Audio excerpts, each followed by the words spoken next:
అయితే ధృవీకరించినట్టు తెలుస్తోంది. దీని మీద అయితే విచారణకు ఆదేశించింది. సో మొత్తానికి బోట్ల ఢీ కొట్టడం వెనక కుట్రకోణం ఉంది అనేటువంటి అంశాన్ని ముందుగా వెలుగులోకి తీసుకొని వచ్చింది ప్రైమ్ 9 న్యూస్. అయితే దీనికి సంబంధించి తెలుగుదేశం పార్టీ కూడా అఫీషియల్గా నిన్న ఒక పోస్ట్ అయితే రిలీజ్ చేశారు. ఒకసారి చూద్దాం. ప్రకాశం బ్యారేజీని కూల్చి విజయవాడని జల సమాధి చేయడానికి జగన్ రెడ్డి పన్నిన భారీ కుట్ర బట్టబయలైంది. జగన్ నమ్మిన బంటు వైసీపీ ఎమ్మెల్సీ తలసల రఘురాం మేనల్లుడు కోమటి రామ్మోహన్కి చెందిన 3 వైసీపీ బోట్లను ఒకదానికొకటి కట్టేసి 3 కలిపి ఒకేసారి ప్రకాశం బ్యారేజీ మీదకు వదిలేశారు. సరిగ్గా బ్యారేజీకి 12 లక్షల క్యూసెక్ల వరద వస్తున్న సమయంలోనే ఇలా చేసి బ్యారేజీ కూల్చేయాలని జగన్ రెడ్డి క్రిమినల్ ప్లాన్ వేశాడు. అయితే అదృష్టవశాత్తు బ్యారేజీకి ఎక్కువ నష్టం జరగలేదు. పోలీసులు విచారణ మొదలు పెట్టడంతో వైసీపీ ఎమ్మెల్సీ తలసల రఘురాం మేనలుడు కోమటి రామ్మోహన్ అదేవిధంగా ఉషాద్రి పారిపోయారు. దీనిపై విచారణ కొనసాగుతుంది.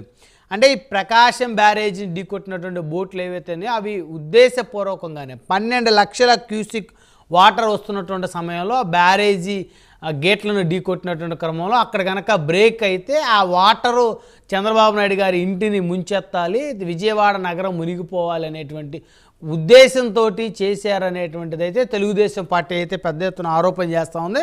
సో మొత్తానికి ఇది వైఎస్ఆర్ కాంగ్రెస్ పార్టీ నేతలు చేశారా, లేకపోతే ఇంకెవరన్నా చేశారా, లేకపోతే ఎవరు చేశారు అనేటువంటి దాని మీద అయితే విచారణ అయితే కొనసాగుతోంది. పోలీసులు విచారణ చేస్తూ ఉన్నారు. అయితే తమపై కేవలం నిందలు మోపుతూ ఉన్నారని చెప్పేసి జగన్మోహన్ రెడ్డికి సంబంధించినటువంటి పార్టీ కానీ ఆయన అనుచరులు కానీ మాట్లాడుతూ ఉన్నారు. సో ఇందుకు అసలు బోట్ల ఘటన ప్రమాదమా లేకపోతే కుట్ర అనేటువంటి అంశాలు చర్చిద్దాం. పడవ గొడవ ఇదే ఇవాళ హాట్ టాపిక్లో మనతో పాల్గొనడం కోసం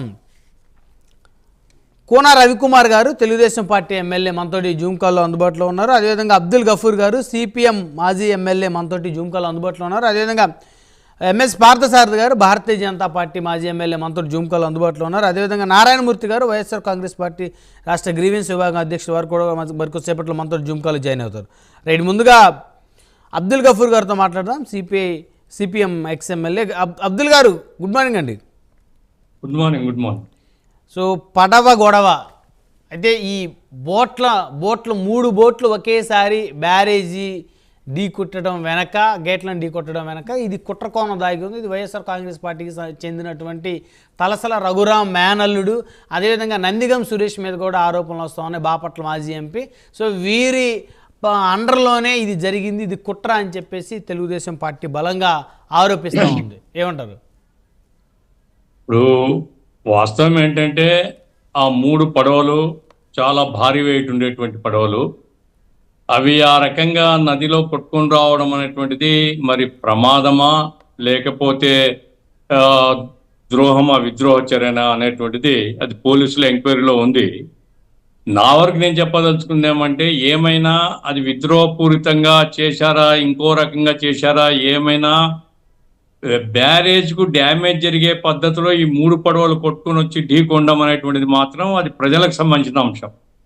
ఎందుకంటే బ్యారేజ్కి ఏమాత్రం డ్యామేజ్ జరిగినా ఆ వరద ప్రవాహము మొత్తం విజయవాడను ముంచెత్తేది.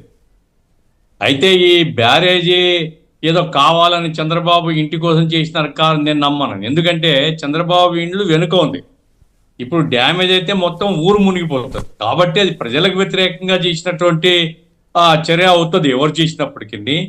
నేను చెప్పేది ఏమిటంటే, రాజకీయ పరమైనటువంటి కోణాన్ని పక్కన పెట్టి పోలీసులు ఖచ్చితంగా విచారణ జరపాలి. విద్రోహ కుట్ర కనుక ఉంటే ఎటువంటి వారైనా ఉపేక్షించకుండా చర్యలు తీసుకోవాలి. ఎందుకంటే నందిగాం సురేష్ చరిత్ర అంత ఫెయిర్ కాదండి. కోర్స్ ఆయన మాజీ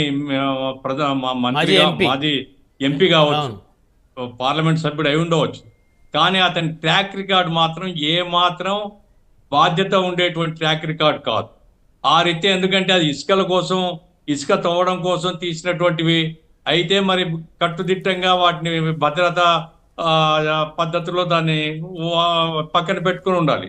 అట్లా కాకుండా ప్రవాహానికి వచ్చి అంత బరువు ఉండేటువంటి ఇవి ఢీకొనడం మాత్రం ఎవరి నిర్లక్ష్యం ఉన్నా, ఎవరి విద్రోహ కోణం ఉన్నా పోలీసులు నిష్పాక్షంగా, ఎందుకంటే రాజకీయ కోణంలో తెలుగుదేశం వాళ్ళు ఆరోపిస్తున్నారు కాబట్టి బలపరచాలని నేను చెప్పను. నిజంగా కుట్ర ఉందా లేదా అని పోలీసులు తేల్చాలి. కుట్ర గనక ఉంటే ఏ మాత్రం ఎవరి మీద కనికరం చూపకుండా కఠినాతి కఠినమైన చర్యలు తీసుకోవాలనేది నా డిమాండ్. అంటే ప్రజల ఓట్లు వేయలేదని చెప్పేసి ప్రజల మీదే కుట్ర పనేటువంటి ఆలోచన ఎవరన్నా చేసి ఉండొచ్చు అని అనుకోవాలా సార్ వైఎస్ఆర్సీపీ నుంచి? ఇప్పుడు నేను ఎందుకంటే బ్రహ్మనాయుడు గారు, నేను బాధ్యతతో మాట్లాడుతున్నాను. నేను కూడా వైసీపీ లాగానో తెలుగుదేశం లాగానో నేను మాట్లాడదలుచుకోలేదు, ఒకరి మీద ఒకరు దుమ్మెత్తి పోసుకోవడం. అయితే ఇక్కడ ఒక 3 బరువైనటువంటి పడవలు ఒకదానికొకటి గొలుసులతో కొట్టి ఆ ప్రవాహంలో వదిలివేయడం అనేటువంటిది కుట్ర అవునా కాదా? ఇది విచారణ జరగాల. పొరపాటున వచ్చినాయా లేకుంటే కుట్రనా?